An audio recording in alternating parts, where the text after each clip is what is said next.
Tila naging bangungot ang biyahe ng isang Israeli national dito sa Pilipinas matapos tangayin ng isang taxi driver ang kanyang bagahe at pera. Saksi, si John Consulta.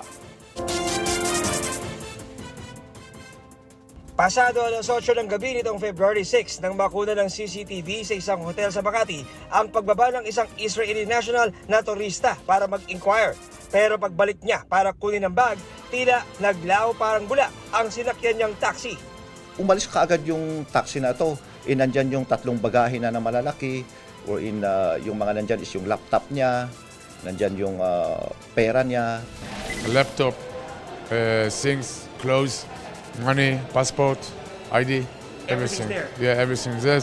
Laki niya, no? Paano makakalimutan yan? Sa ginawang pagbabacktrack ng pulisya, natunto ng mga investigador ang taxi sa bahay na ito sa Cainta, Rizal. Naroon pati ang mga ninakaw na 3 maleta, laptop at pera ng biniktimang turista. Agad po tayong nagsagawa ng follow-up investigation. Nung matukoy po natin kung saan taxi to, ay agad po tayong nagsagawa ng follow-up operation.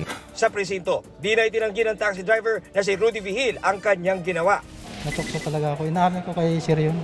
Pero imbis na kasuhan, laking gulat ng mga pulis nang biglang patawari ng dayuhang biktima ang driver na tumangay ng gamit niya at mahigit $2,000 na pera.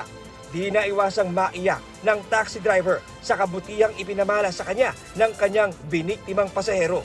If God forgiven, who I am that not forgive for these guys, and yeah, I really want to bring him second chance. Maling-mali yung ginawa ko. Talagang papasalamat talaga kay Sir.